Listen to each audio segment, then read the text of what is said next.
देव आनंद सुरैया को नौजी कहते थे क्योंकि उनकी नाक उन्हें बहुत खूबसूरत लगती थी।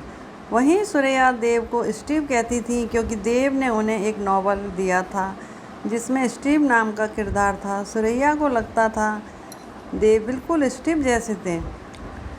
1948 में जब सुरैया अपनी प्रसिद्धि के शिखर पर थी तब जीत प्रोडक्शंस की फिल्म विद्या में गुमनाम देव से देव आनंद को उनके हीरो के रूप में साइन किया गया।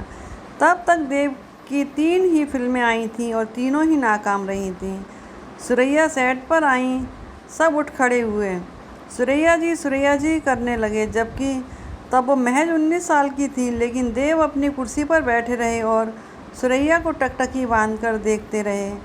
उस नज़र ने मल्लिका-ए हुस्न के खिताब से नवाजी गई सुपरस्टार को वेद दिया। उन्होंने डायरेक्टर से जाकर कहा, ये कौन नौजवान वहाँ बैठा है? डायरेक्टर ने कहा, ये आपका हीरो है, गुरदासपुर से आया है, नाम है देव आनंद।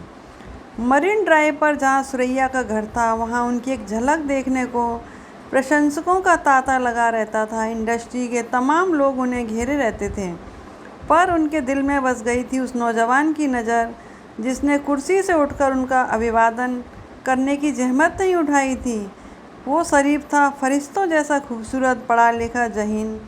उसमें सुरैया के पसंदीदा अभिनेता ग्रेगरी पेक की झलक थी। वो सबसे अलग था। टीनएजर सुरैया का दिल 24 साल की उसी युवा पर आ गया। वे सेट्स पर और लोकेशंस पर ही मिलते थे। वाजे दफ़े जब मौका मिलता तब सुरैया के घर पर कृष्णा महल, मरीन ड्राइव जहाँ वे ताउम्र रहीं, तब सुरैया के पास 3 गाड़ियाँ थीं, देव के पास एक भी नहीं। वे लोकल ट्रेन से सफ़र करते थे, चर्च गेट उतरते, वहाँ से पैदल ही सुरैया के घर चले जाते। युवा प्रेमी देर तक बतियाते, हाथों में हाथ थाम लेना भी तब मुकद्दर की बात थी क्योंकि सुरैया की नानी पूरे समय उन पर नज़र रखती थी। फिल्म अफसर में एक दृश्य था जिसमें देव आनंद को सुरैया की आंखों को चूमना था। सुरैया राजी थी, लेकिन सेट पर मौजूद नानी इसके लिए कभी तैयार नहीं हो सकती थी। तब उन्हें किसी बहाने चंद मिनटों के लिए स्टूडियो से बाहर ले जाया गया और तुरंत फ्रंट में वे शॉट लिया गया।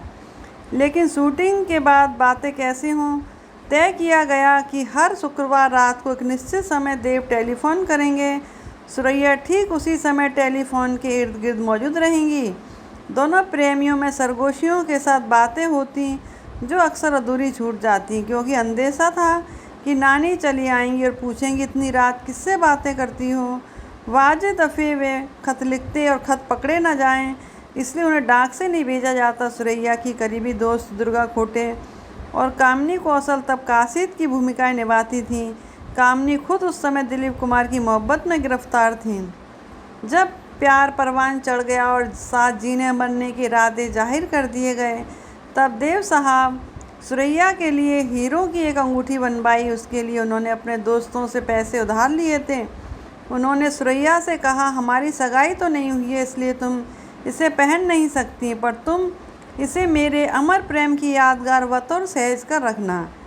पर नौजवान लड़की उस बेशकीमती अंगूठी को पहनने से खुद को रोक नहीं पाई। नानी की नज़र उस पर पड़ी, राज खुल गया। नानी ने अंगूठी को छीनकर समंदर में फेंक दिया।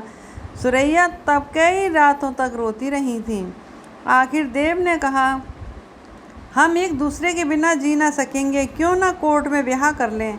सुरैया सहम गई थी कि एक हिंदू लड़के से मुस्लिम लड़की की शादी मंजूर नहीं की जा सकती थी। उन्होंने चुप्पी साध ली। देव तड़प उठे। क्या ये इनकार थी? शायद, लेकिन साफ शब्दों में नहीं। साफ शब्दों में इनकार उन्हें कभी नहीं मिली, लेकिन संगीन चुप्पी में ही ना का रुका था। फिल्म सनम के सेट पर जब वे मिले तो देव ने नाराज होकर उस बुज़दिल लड़की ने फिर ताउम्र विवाह नहीं किया। जिसको चाहने वाले कम ना थे, उसने एक भी साथी नहीं चुना। देव आनंद ने कल्पना कार्तिक से ब्याह रचा लिया। वो सुरैया से भी बड़े स्टार बनकर उभर चुके थे। सुरैया को फिल्म इंडस्ट्री ने भुला दिया। उन्होंने एक गुमनाम और तन्हा जिंदगी बिताई। 1972 में एक इंटरव्यू में सुरैया ने कबूल किया कि भूल उनकी थी। वो कोई फैसला नहीं कर पाई और हिम्मत नहीं जुटा पाई, लेकिन उन्होंने देव आनंद के तमाम खतों को सहेज कर रखा था। किसी और से विवाह क्यों नहीं किया? पूछने पर उन्होंने कहा, मेरी नज़र में केवल देव बसे थे। बहुत सालों के बाद 1978 में देव और सुरैया एक फिल्मी पार्टी में एक दूसरे से टकरा गए। टकटकी बांधकर अपने पुराने प्यार को देखते रहे, पास गए, कुछ बातें की, तभी कैमरों के फ्लैश चमक उठे। तन्हाई में मिलने, बातें करने का उनका मुकद्दर शुरू से ही नहीं था। मरीन ड्राइव के जिस कृष्णा महल में देवानंद चर्चगेट स्टेशन से उतरकर पैदल ही सुरैया से मिलने जाते थे, फिर रोज़ रात सालों साल अपनी गाड़ी में उस घर के सामने से निकलते रहे, लेकिन वो सब कुछ भुलाकर ऐसे आगे बढ़े थे कि फिर कभी उस देहरी पर कदम नहीं रखे। देवानंद अत्यंत अनासक्त व्यक्ति थे, पर काश चंद मर्तबा जाकर सुरैया से मिलाते, क्योंकि प्यार निभाने की चीज़ें ब्याह करके साथ रह पाना सभी प्रेमियों के नसीब में तो नहीं होता।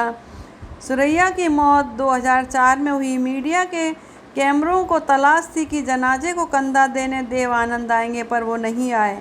बहुत समय के बाद सिमी ग्रेवाल से बातचीत में उन्होंने कहा, मैं आता तो मीडिया मुझे घेर लेता, तस्वीरें उतारी जाती, एहसासों को बेचने की कोशिश की जाती, सवाल पूछे जाते। दुख की भी एक गरिमा होती है। मैं उस दिन अपने कमरे में सबकी नज़रों से दूर अकेला ही रहा। सुरैया देर से अलगाव के बाद पूरे 50 साल जीवित रही थी। ये आधी सदी उन्होंने कैसे बिताई किसे पता। तबस्सुम ने एक बार उससे पूछा था, आपा कैसी हो? इस पर सुरैया ने जवाब दिया, कैसी गुजर रही हैं सब पूछते हैं, कैसे गुजार रही हूँ ये कोई नहीं पूछता। धन्यवाद।